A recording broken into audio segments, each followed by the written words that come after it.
What's up with Arab architecture today? Wait, let me correct that question. What's up with the state of architecture in the Arab world? Everything looks like everything else. A building in Cairo, Beirut, Casablanca, or Abu Dhabi can be the exact same building but located in Shanghai, Cape Town, or Cleveland. Nothing highlighting difference in location or context. Where is the identity of architecture in Arab lands? I don't mean how the aesthetics work themselves out, but how deep down building design should be based on something much richer and deeper. Foundations and principles that follow a specific vernacular. But unfortunately, it's not. Architectural design today in the Arab world is a mess, disorganized, and without substance. Are architects the cause of this problem? Or is it the clientele who just don't care? Or is it our day and age when nothing seems to be carefully, comprehensively, and truly thought out? And hence, with a realized value far lesser than its tangible cost and hyperbolized image.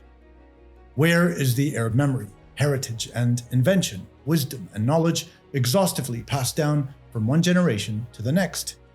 Is this all irrelevant today?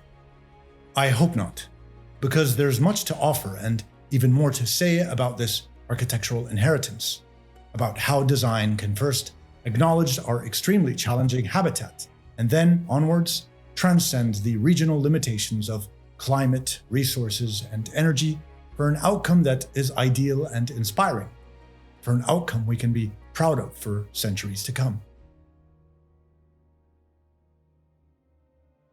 Contemporary Arab architecture today is realized along three parallel lines. First, the globalized icon, where cities like Dubai, Riyadh, and Doha, and all other primary cities around the world continue to commission sometimes monumental, often Western-led projects, icons of capital, speed, and visibility. These works frequently prioritize image over context, attempting to align with a broader global architectural language. The second line is the poorer man's version of this first method, where, again, speed is definitely applicable, but without the iconic aspiration, where capital is more competitively driven and visibility is either hit or miss.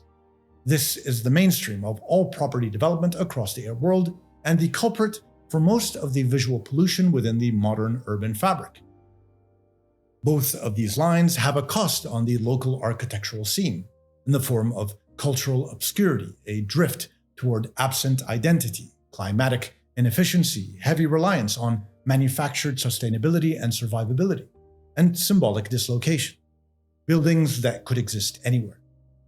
And then embedded within these typologies is the worst design attempts of all to make something appear local, with skin-deep attempts to link architecture to place and memory. Many iterations of these first two lines that are designed locally fall back on antiquated mid-20th century Western design principles without any adaptation, ignoring environmental and cultural realities specific to the region. Far too often, actually today, when foreign designers are brought into the region for their design expertise, they're more cognizant of the local conditions and utilize the vernacular more honestly and responsibly than their local Arab counterparts. The third way in which architecture is being conceived and realized is through a counter-movement, an approach toward critical regionalism. Now, this is a relatively new phenomenon, far too limited in its efforts to gain exposure, but nonetheless asking the right questions. What does it mean to build here? Not just build big or fast, but honest and responsible. How can I design this project with what I know about my place, recalling my shared memory, while tapping into my collective belonging? This movement reclaims local context, climate responsiveness, material honesty, and cultural continuity. It's not nostalgic revival, but evolution and translation.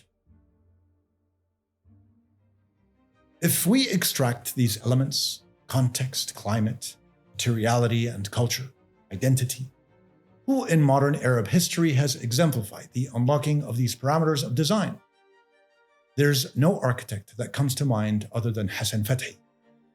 Many other Arab architects are there, no disrespect to them, but there's no denying that Fathy is at the pinnacle. In the early 20th century, Fathy recognized the major influx of Western design overwhelming the urbanization of his native Egypt, and namely Cairo. Boxes that became governmental buildings, hotels, and homes, and at times the introduction of weird shapes that felt alien and sat uncomfortably within the city fabric. And so Fathy's reaction was to unlock his personal architectural and societal inheritance. He focused instead on vernacular materials and techniques, passive cooling and climate responsiveness, courtyard forms, all based on cultural, societal, and identity authenticity.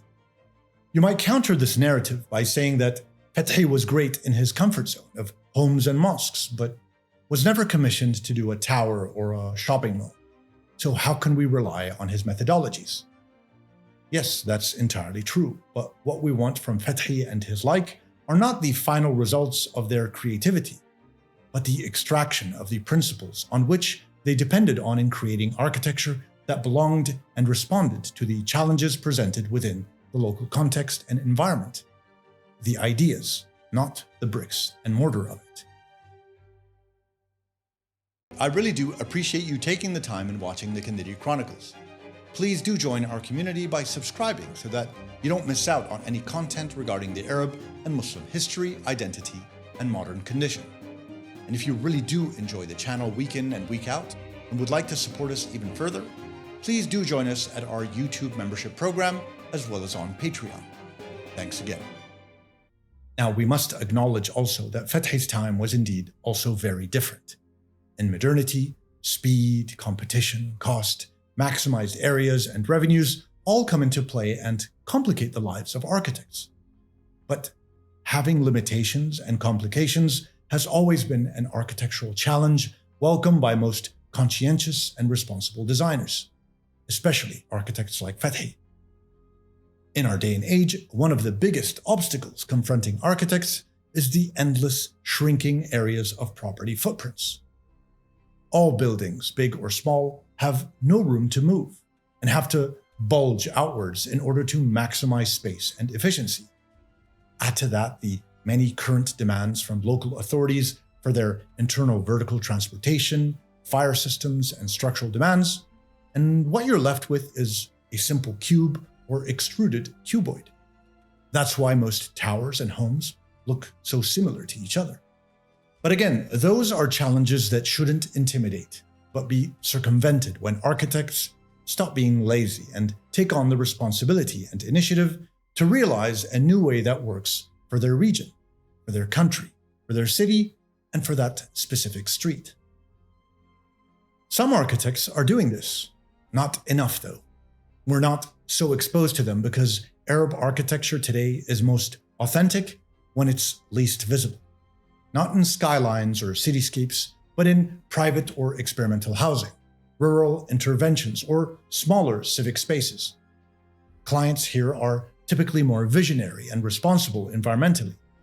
Thus, architects are given more room to unlock their design inheritance and consequently deliver an edifice worthy of its context. These architects are bringing in a new understanding of vernacular, not solely in looking backward, but future-oriented, identifying new interpretations of the material building blocks that feel like they've always belonged. These architects are composing spaces that understand and respond to local, private, and public gradients, how buildings address the gradual shift from community to individual, and vice versa. Environmentally speaking, this movement targets lower carbon footprint. Not because it's the latest fad in property development, but because what they've extracted from their architectural heritage was always purely driven to achieve comfort and sustainability, thus achieving efficiencies through the use of the elements, such as wind, water, sun, and light, obviously with introductions and complement of modern technologies, but not totally reliant upon them. Not only in making our buildings better, more efficient, and practical, but in making them the right buildings for their habitat and inhabitants. Architecture in the Arab world is starting to demand that we remember to build again, differently, creatively, with a newfound discipline to relearn how to listen, to wind, to sand, to memory, to refocus our sight on the ever-constant light and shadow. not to replicate the past, but to let it be re-expressed through new forms that belong, not on forms that are meant to impress. And with the spirit of one of the most important architects of the 20th century, Mies van der Rohe, who revealed that less is more. And in that reduction to our most basic principles, we can find a new way that is more Arab, relevant, sustainable, and transcendent. We need to move on from the world that carries glass towers and concrete boxes, algorithmic skins, global sameness, and discover the architectural world that is quieter, feels just right, smells familiar, soft to the gaze and touch, one that triggers memory and provokes emotion.